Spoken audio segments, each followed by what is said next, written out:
Good morning, everyone. Today we will study chapter number 6, My Childhood of Class 9th English NCERT, that is Beehive. So, this is a chapter of a scientist named APJ Abdul Kalam, who remained President of India in the 11th President of India in 2002. This is autobiography of APJ Abdul Kalam, यानी कि ये जो story हम पढ़ने वाले हैं ये APJ Abdul कलाम ने खुद लिखी है और उन्होंने एक्सप्लेन किया है कि उनकी लाइफ में उनके साथ क्या क्या हुआ है। ये हमारे इंडिया के 11 प्रेसिडेंट रह चुके हैं जो कि 2002 में बने थे। तो स्टार्ट करते हैं इनकी स्टोरी। क्योंकि ये ऑटोबायोग्राफी है तो इसमें जो भी सेंटेंस जो भी हम रीड करेंगे वो आई का मतलब रिफ्लेक्ट करेगा कि हम एपीजे अब्दुल कलाम के बारे में बात कर रहे हैं, क्योंकि उन्होंने अपनी तरफ से लिखा, उन्होंने अपने आप को आई के तौर पे एक्सप्लेन किया, मतलब मैं। Okay, so let's start. I was born into a Middle East Tamil family in the Iceland town of Rameshwaram in the erstwhile Madras state। वो बता रहे हैं कि मैं मिडिल क्लास फैमिली से बिलोंग करता हूँ जो कि एक तमिल फैमिली है। हम रामेश्वरम टाउन में रहते हैं जो कि मद्रास स्टेट में पड़ता है। मेरे जो फादर हैं Jainuddin has neither much formal education or nor much wealth. Despite these disadvantages, he possesses great innate wisdom and the true generosity of spirit. मेरे जो फादर हैं, like my father, he want get that much advance level of education, उन्हें इतनी अच्छी education नहीं मिली है और ना ही उनके पास ज़्यादा वेल्थ थी, ना ही उनके पास ज़्यादा पैसा था। इसको एक साइड रखते हुए, मतलब इतने सारे उनके उनके पास डिसएडवांटेजेस भी थे, उनके पास कमियां भी थी, लेकिन उसके बावजूद भी बिसाइड दिस उनके जो वो थे हमारे मेरे पिताजी, वो बहुत इंटेलिजेंट थे एंड ऑल्सो वो बहुत ही अच्छे इंसान थे, हमेशा दूसरों की मदद करने वाले इंसान थे। आगे बढ़ते हैं। He had a great ideal helpmate in my mother Ashiyama Ashiyama. I do not recall the exact number of people she fed every day, but I am quite certain that far more outsiders ate with us than all the family members of our own family put together. APJ Abdul Kalam बता रहे हैं कि जो मेरे पापा के हेल्पमेट थे, that is my मोम, मेरी मोम पापा की हेल्प करती थी और मुझे इतना नहीं याद कि मेरी मम्मा ने अभी तक कितने लोगों को खाना खिलाया है। फेड एवरीडे मतलब मैंने कितने लोगों को खाना खिलाया है, लेकिन मैं इतना ज़रूर एश्योर हूँ कि जितने हमारे फैमिली मेम्बर्स हैं उन सबको मिला लें तो जो बाहर से आउटसाइडर जो खाना खाते हैं वो वाले लोग ज़्यादा हैं। यानी कि ये दिखाता है कि उसकी जो मदर थी वो बहुत काइंड थी और बिलीव करती थी कि किसी का पेट खाली ना रहे और जितने को फीड कर सके उतनी अच्छी बात है। आगे मूव करते हैं। I was one of my children I was one of many children a short boy with rather distinguished look, born to tall and handsome parents. वो कह रहे थे कि मैं एक बाकी बच्चों में से एक बच्चा था जो कि छोटा बच्चा था अभी। एंड अनडिस्टिंग्विश्ड लुक का मतलब होता है कुछ मेरे में कुछ खास नहीं था कि मैं को जो दूसरे बच्चों से अलग कर सके। Born to tall and handsome parents, जो कि बहुत टॉल और हैंडसम पेरेंट्स का बेटा था। We live in our ancestral house. Ancestral house का मतलब होता है जो हमारे पूर्वजों की प्रॉपर्टी होती है, यानी कि जो हमारे बड़े बुजुर्गों ने बनाई थी और हम उसे यूज़ कर रहे हैं, जो कि बना था 19th सेंचुरी के मिड में। यानी कि जिस हाउस में वो रह रहे थे वो 19th सेंचुरी के मिड में बनाया गया था उनके पूर्वज के द्वारा। ये काफ़ी अच्छा बड़ा पक्का हाउस था जो कि लाइमस्टोन और ब्रिक से बना था, ईंटों और लाइमस्टोन से बना हुआ था। In the mosque street in the Rameswaram, वो कह रहे थे कि जो मॉस्क्यू की स्ट्रीट है, यानी कि जो उनकी मस्जिद होती है, ये एक्चुअली मुस्लिम्स का टेम्पल कह सकते हैं हम इसे। तो वहाँ की स्ट्रीट, यहाँ की वहाँ की गलियों में हमारा घर था, उसी गली में। My austere father used to avoid all inessential comforts and luxury. जो मेरे पापा थे, ऑस्टर का मतलब होता है बहुत स्ट्रिक्ट लेकिन सिंपल, बहुत स्ट्रिक्ट थे। वो ये मानते थे कि हमें फालतू की चीज़ों में जो कि सिर्फ हमें कंफर्ट दे सकती है या लग्जरी दे सकती है उसमें पैसा इन्वेस्ट नहीं करना चाहिए। फॉर लेट्स से मान लो आपको कार चाहिए तो आप नॉर्मल छोटी कार ले लीजिए, बड़ी कार तो सिर्फ आपको लग्जरी प्रोवाइड करती है लेकिन कंफर्ट आपको छोटी में ही मिल जाता है। तो वो बिलीव करते हैं कि छोटी में इन्वेस्ट करो एंड सेव करो। However, all necessities was provided for in terms of food, medicine clothes. लेकिन इसके बावजूद जो हमारी फूड्स की, मेडिसिन की एंड क्लोथ्स की रिक्वायरमेंट थी वो हमेशा पूरी आती थी। उस चीज़ में हमें कभी भी कोई शॉर्टेज नहीं हुई, कोई कमी नहीं हुई। I will say mine was very secure childhood, but both materially and emotionally. मैं ये कह सकता हूँ कि जो मेरा चाइल्डहुड था वो मेटीरियली और इमोशनली सिक्योर था। मतलब उसमें कोई टेंशन लेने वाली बात नहीं थी। मेटीरियलिटी का मतलब होता है कि मेरे पास चीज़ों के मामलों में किसी भी चीज़ की कमी नहीं थी जो एक नॉर्मल पर्सन को चाहिए होती है। एंड इमोशनली का मतलब ऐसा था कि हमारे ऊपर कोई दबाव नहीं था, कोई टेंशन नहीं थी कि मैं उस टेंशन में जी रहा हूँ या मुझे किसी चीज़ की कमी है, कोई प्रेशर है, तो वो सब भी नहीं था। नेक्स्ट मूव करते हैं। The second world war broke out in 1939 when I was 8 year old. Second world war हुआ जब मैं 8 ईयर्स ओल्ड था। For reason I have never been able to understand the sudden demand of terminal steam erupted in the market. क्योंकि मैं 8 years का था इसलिए मैं कभी भी ये समझ नहीं पाया कि अचानक से टर्मरेंट की नीड क्यों मार्केट में इतनी बढ़ जाती है। I use to collect the seed and shop them to the provision shop on the mosque street. मैं उन्हें कलेक्ट करता था और मॉस्क्यू की मतलब जो उनकी मस्जिद वाली गली है वहाँ पे बेच दिया करता था। A day collection will fetch me princely sum of 1 anna. एक दिन का कलेक्शन में मुझे 1 आना मिलता था जो कि उस टाइम की काफ़ी अच्छी अमाउंट मानी जाती है। My brother in law Jalaluddin, मेरा ब्रदर इन लॉ यानी कि साला, मेरी सिस्टर का ब्रदर, सॉरी सिस्टर का husband Jalaluddin will tell me the story about the war. I will later attempt to trace in the headlines in Dinamani. तो मेरे जो ब्रदर इन लॉ था वो मुझे स्टोरीज़ बताया करता था कि वार की स्टोरीज़ वगैरह क्या आती थी, लड़ाई वगैरह की। तो मैं उन स्टोरीज़ की जो हेडलाइंस है उनके सुनने के बाद उसकी हेडलाइंस जो है दीना मनी में लिखा करता था। Our area being isolated were completely unaffected by the war. जो हमारा एरिया था वो बिल्कुल आइसोलेटेड मतलब था, खाली होना, तो इसी वजह से वो वार से इफ़ेक्ट नहीं पड़ता, मतलब लड़ाई का इस एरिया पे कोई इफ़ेक्ट नहीं पड़ता था, ये एरिया उससे बच जाता था। बोथ सून इंडिया फोर्स वो but soon India force to join the allied forces when something like a state of emergency was declared। लेकिन जैसे ही इंडिया ने अलाइड फोर्सेस को ज्वाइन किया वहाँ पे इमरजेंसी जो है डिक्लेयर हो गई। अलाइड फोर्सेस का मतलब क्या होता है, ये देखिए अलाइड फोर्सेस का मतलब यहाँ पे बताया गया है कि जो आर्मी होती है किसकी, यूके की, यूएसए की, रशिया की, सेकेंड वर्ल्ड वार के टाइम जो आर्मी थी उसको ज्वाइन करना। लेकिन उस जो अलाइड फोर्सेस का नेम था वो सेकेंड वर्ल्ड वार के टाइम पे ही दिया गया था। The first casualty came in the form of suspension of train halt at Rameshwar station. जो मतलब पहला उन्होंने काम किया, पहली चीज़ जो बंद करी वो थी ट्रेन, उन्होंने ट्रेन बंद कर दी रामेश्वरम स्टेशन पे। The newspaper now had to be bundled and thrown out from the moving train and the Rameswar road between Rameswar and Dhanushkodi. जो धानुसकोडी और रामेश्वर के बीच में जो रास्ता था, जो पाथ था, there people their newspaper are thrown on the moving train जो चल रही थी उससे न्यूज़पेपर जो थे वो नीचे फेंक दिए गए। And my that force my cousin Shamsuddin, who distributed newspaper in Rameshwaram, to look for an helping hand to catch the bundle, and if naturally I filled the slot। क्या हुआ, जो मेरा कज़न था रामेश्वरम, जो APJ अब्दुल कलाम का cousin था, वो newspaper के बंडल को वहाँ से इकट्ठा कर रहा था ताकि वो सेल करके कुछ मनी अर्न कर सके। तो उन्हें कोई हेल्पिंग हैंड चाहिए था क्योंकि वो ये काम अकेला नहीं कर सकता था।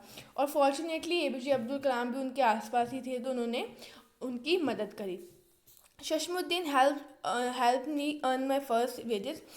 ये कह रहे हैं कि शशमुद्दीन ने मुझे मदद करी मेरी पहली कमाई को, मतलब पहली कमाई के लिए। हाफ अ सेंचुरी लेटर, 50 साल बाद मुझे अभी भी याद है कि जब मैं वो याद करता हूँ कि मैंने अपनी पहली कमाई इतनी मेहनत के साथ अर्न करी थी, तो मुझे गर्व होता है उस बात को सोच के। Every child is born with some inherited characters into the specific social economics emotional environment and train in certain way by figures of authority.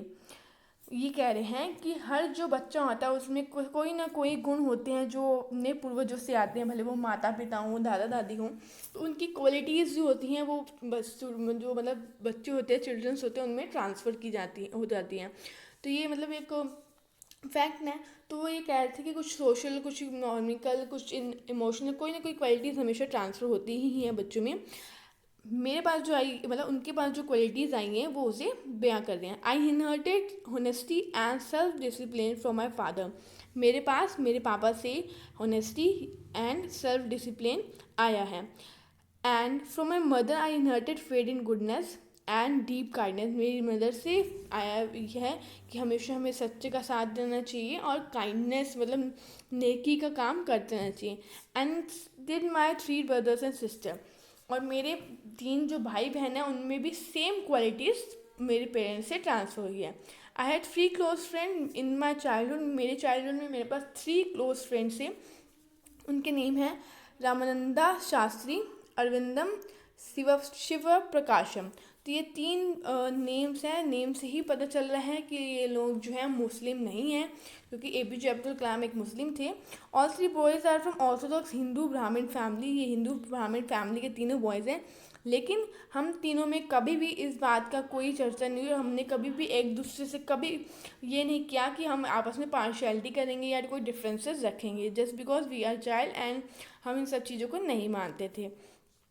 जो हमारे रामानंदन शास्त्री थे वो द सन ऑफ पक्षी लक्ष्मणा शास्त्री। वो पक्षी लक्ष्मणा शास्त्री के बेटे थे, जो कि एक बहुत बड़े पुजारी हैं। प्रिस्ट का मतलब होता है पुजारी।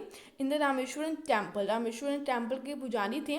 Letter he took over priesthood of Rameswaram temple from his father. अब जो उनके दोस्त थे उन्होंने अपने फादर से उस टेम्पल का जो पुजारी होता है तो वो पुजारी का पद उन्होंने ग्रहण किया। उनको जो है वो अब पुजारी बन गए थे in the place of his father.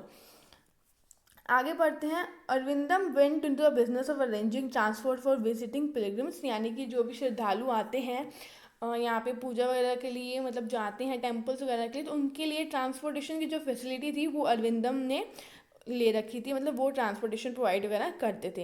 And जो थर्ड उनका था शिवा प्रकाशम, वो केटरिंग की सर्विसेज प्रोवाइड करते थे सदर्न रेलवेज में। ओके, आगे रीड करते हैं। During the annual Shri Sitarama Kalyanam ceremony, जब हर साल जो सीताराम की जो सेरेमनी होती है, मैरिज सेरेमनी होती है, वो family use to arrange boat with a special platform of carrying idols of lord from the temple to the marriage site. जो हमारी फैमिली है, आइडल का मतलब होता है मूर्ति, जो हमारी फैमिली होती है वो बोट्स का अरेंजमेंट करती हैं ताकि जो आइडल्स हैं, जो मूर्ति हैं राम भगवान की, वो टेम्पल से जहाँ शादी होनी है वहाँ तक ले जाई जा सके। और जो हमारी बोट्स उस पर एक स्पेशल प्लेस होता है ताकि मूर्ति वगैरह वहाँ पे रखी जा सके। Situated in the middle of the pond called Rama Tirtha which was near our house, Rama तीर्था।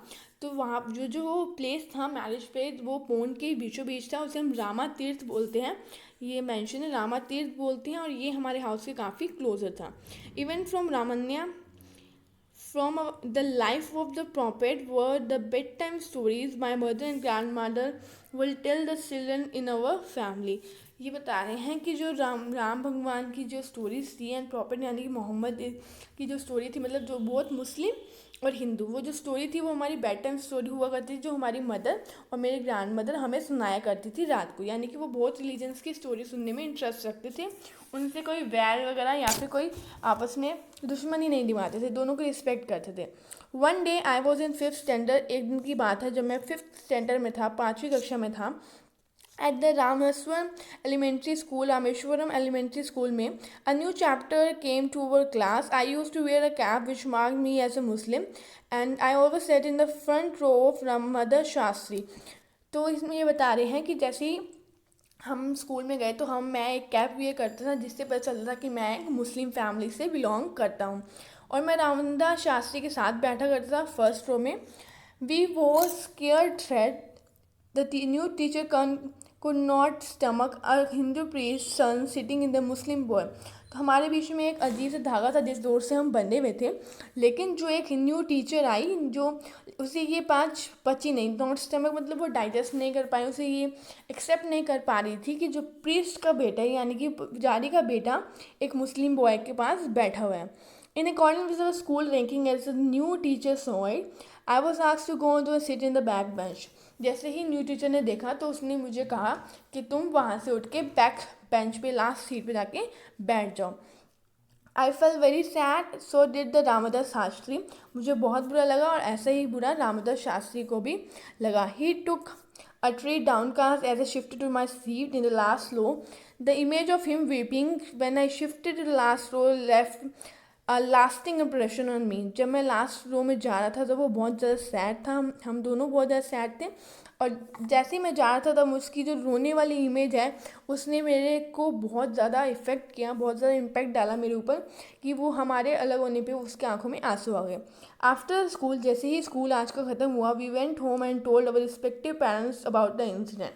हम जैसे ही स्कूल ख़त्म हुआ हम दोनों ने अपने अपने पेरेंट्स को, रिस्पेक्टिव होते हैं अपने अपने या फिर फर्स्ट ऐसे करके, तो हमने अपने अपने पेरेंट्स को ये इंसिडेंट के बारे में बताया। लक्ष्मणा शास्त्री सुमोहन the teacher in our presence told the teacher that she should not spread the poison of social inequality and communal intolerance in the minds of innocent teacher। तो वो जो दोनों पेरेंट्स थे वो स्कूल में गए, उन्होंने टीचर्स को जो है निकाल दिया, सुमोहन कर दिया, और उन्हें ये बात बताया कि जो है तुम, मतलब उससे पहले तो डाटा वगैरह अभी निकाला नहीं, तो उसने ये कहा कि तुम आप टीचर हो के आप ऐसा जहर बच्चों के मन में मत घोलो कि ये इक्वालिटी होती है, दोनों धर्म अलग हैं या कुछ भी मतलब भेदभाव होता है।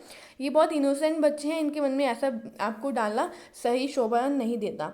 ही ब्लंटली आज the teacher to either apologize. उन्होंने बहुत ब्लंटली का मतलब होता है बिना डरे बिना कोई झिझक के उन्होंने टीचर से कहा कि या तो माफ़ी मांगो, आइदर अपोलोजाइज, और quit the school and the island, या स्कूल और ये आइसलैंड छोड़ के यहाँ से चले जाओ। Not only did the teacher regret his behaviour but the strong sense of conviction Lakshman Shastri conveyed the ultimately reform this teacher. ना कि सिर्फ टीचर ने अपोलोजाइज की, यानी कि टीचर ने माफ़ी मांगी, बल्कि लक्ष्मण शास्त्री भी अब और ज़्यादा मजबूत हो गए इस बात को माइंड में रखते हुए कि हाँ, बच्चों में आपस में कोई भी भेदभाव नहीं होना चाहिए और हमारे धर्म भी जो है अलग अलग नहीं है। आगे बढ़ते हैं। On the whole the small society of Rameswaram was very rigid in terms of segregation of different social group. However my science teacher Shiv Subramanian Iyer thought an orthodox Brahmin, which is very conservative wife, was something of a rebel. He did his best to break the social barriers so that people from varying backgrounds could mingle easily। इस चीज़ को side में रखते हुए हमारी जो छोटी सी जो उनके बीच में जो ये भेदभाव वाली दीवार है वो टूट सके। थ्रू एन ऑर्थोडॉक्स ब्राह्मण विच वॉज वेरी कंजर्वेटिव, लेकिन जो उनकी वाइफ थी वो बहुत ज़्यादा ये थी, मतलब उनसे नहीं चाहती थी, वो हिंदू थी, वो नहीं चाहती थी मुस्लिम आए, तो बहुत रोक टोक करती थी इन सब चीज़ों में, मतलब वो भी भेदभाव करती थी। वो समथिंग ऑफ अ रेबल, जैसे कि एक दुश्मन करता है ना, उस टाइप से वो एक करती थी। हिट इज़ लेकिन उन्होंने जो साइंस के टीचर थे उन्होंने अपनी पूरी कोशिश कर दी ताकि ये जो आपस में भेदभाव है वो दूर कर सकें। He usually spend hours with me, वो मेरे साथ काफ़ी टाइम स्पेंड करते थे, ऐसा कलाम ने कहा। I want you to develop so that you are a par with the high educated people of the big city. वो कहते थे मुझे कि मैं चाहता हूँ कि तुम इतनी तरक्की कर लो कि तुम भी बहुत सा जो सिटी के सबसे ज़्यादा एजुकेटेड पर्सन है उनके बीच में तुम्हारा नाम है। One day he invited me at home for a meal, एक दिन उन्होंने मुझे खाने पे बुलाया। His wife was horrified at the idea of Muslim boy being invited in a dine in a ritually pure kitchen. लेकिन उनकी वाइफ को ये पसंद नहीं आया कि जो उनका पवित्र किचन है, जो इन्होंने जो कहते हैं कि वो बहुत ज़्यादा प्योर है, उसमें ये एक मुस्लिम बॉय बैठ के खाना खाए। तो उन्होंने क्या किया, उन्होंने उसे खाना परोसने से मना कर दिया। She refuse to serve me in her kitchen, तो उन्होंने मना कर दिया। नेक्स्ट क्या है, Subramaniam Iyer was not perturbed nor did he get angry with his wife but instead he serve me. जो सुब्रमण्यम थे अय्यर, वो इस बात से गुस्सा नहीं हुआ, उन्होंने इस बात की नाराज़गी भी नहीं जताई, बल्कि नाराज़गी जताने या गुस्सा करने के अलावा उन्होंने क्या किया, उन्होंने अपने हाथों से मुझे सर्व कर दिया। And sat down beside me to eat the meal, और वो मेरे पास आके बैठ गए और मुझे खाना परोसने लगे। His wife watched us and being the kitchen door, उसकी जो वाइफ थी वो किचन डोर पे खड़ी हुई हमें देख रही थी। I wonder whether she observe any difference in way I eat rice, drink water and clean the floor after meal. मैं ये सोच रहा था क्या पता उन्हें कोई डिफरेंस ऐसा दिखाई दे रहा हो कि मैं कुछ चावल अलग तरीके से खा रहा हूँ, या फिर मैं कोई ड्रिंक अलग तरीके से ले रहा हूँ, या फिर खाना खाने के बाद मैंने फ्लोर कुछ इन लोग मतलब इनसे अलग तरीके से किया। यानी कि वो ये सोच रहा था कि कहीं मैंने कोई हिंदू चिल्ड्रन से कुछ अलग तरीके से तो नहीं परफॉर्म किया ये मील जो खाना वगैरह। When I was leaving his house, Subramanian invited me to join him for a dinner again next weekend. तो जैसे ही मैं उनका घर छोड़ के जा रहा था तो सुब्रमण्यम ने मुझे नेक्स्ट वीकेंड पे फिर से अपने घर पे डिनर के लिए बुलाया। लेकिन मेरे को हेजिटेशन हो रही थी कि ऐसा, क्योंकि वो देख रहे थे कि उनकी वाइफ को नहीं पसंद, तो मेरे को हेजिटेशन हो रही थी। लेकिन इन्होंने कहा कि तुम अपसेट मत हो, once you decide to change, लेकिन अपसेट मत लो, क्योंकि तुमने डिसाइड किया है कि तुम सिस्टम को चेंज करने में करोगे तो ये सब प्रॉब्लम्स तो हमें आएंगी ही आएंगी और हमें इनको कन्फ्रंट करना पड़ेगा, यानी कि इनका हमें सामना करना पड़ेगा। When I visited his house next week, जब मैं इनके घर नेक्स्ट वीक गया, सुब्रमण्यम और wife took me inside her kitchen and served me food with his own hand. जो सुब्रमण्यम की वाइफ थी उन्होंने किचन में उसे इनवाइट किया, she invited her to the kitchen, him to the kitchen and served him meal, उन्होंने उन्हें मील दी अपने खुद के हाथों से, मतलब अब उनकी वाइफ में जो चेंजेस आ गए थे। Then the second world war was over and India freedom was imminent. अब सेकेंड वर्ल्ड वार ओवर हो चुका था और इंडिया जो है आज़ाद हो गई थी। Indians will build their own India, India ने अपनी खुद का इंडिया बनाने की सोच रखी थी, ऐसा गांधी जी ने कहा था कि हम अपनी खुद की इंडिया बनाएंगे। Indians will build their own India declare Gandhi ji. The whole country was filled with unpredicted optimism. I asked my father for permission to leave Rameshwaram and studied in a district headquarter in Ramanathapuram. तो मैंने अपने पापा से permission मांगी कि मैं रामेश्वरम छोड़ के अपनी डिस्ट्रिक्ट में आगे की पढ़ाई, डिस्ट्रिक्ट हेडक्वार्टर जो रामनाथपुरम में है, वहाँ पे आगे की पढ़ाई करने के लिए जाना चाहता हूँ। He told me as I was thinking aloud, Abul I know you have to go away to grow, मुझे पता है कि तुम्हें वहाँ जाना चाहिए ताकि तुम और तरक्की कर सको और आगे बढ़ सको। Does the seagull not fly across the sun along and without a nest, जो ये एक सीक्वल की कहानी बता रहे हैं कि अगर वो फ्लाई नहीं करेगा, उड़ने की कोशिश नहीं करेगा, नेट में ही बैठा रहेगा, मतलब अपनी जो उसका घोंसला होता है उसमें बैठा रहेगा, तो फिर वो कुछ करेगा कैसे। He quoted Khalil Gibran to my hesitant mother. Your children are not your children. They are son and daughter of life longing for itself. They came, thought you, but not from you. You may give them your love, but not your thoughts. For they have their own thought. तो उनकी जो mother थी वो थोड़ी hesitate कर रही थी कि उन्हें अकेला रहना पड़ेगा, उनका जो बेटा है वो उनसे दूर चल जाएगा, तो कहीं ना कहीं वो उनके मन में थोड़ी अभी कश्मकश थी, वो she doesn't wanted him to let go. तो उनके फादर ने उन्हें एक्सप्लेन किया कि जो आपके बच्चे हैं उनकी खुद की भी अपनी लाइफ है, अपनी उनकी जर्नी है, आप उसको अपनी जर्नी के अकॉर्डिंग नहीं चला सकते, अपने अकॉर्डिंग नहीं कह सकते कि वो लाइफ जिए, और उनके खुद के थॉट्स हैं, हम अपने थॉट्स उनके ऊपर थोप नहीं सकते, उन्हें अपने अकॉर्डिंग उनकी लाइफ जीने का पूरा पूरा हक है। सो ये थी हमारी story about APJ Abdul Kalam. By this we are ending of the story. तो आई थिंक आपको एक स्टोरी अच्छी तरह समझ आई होगी।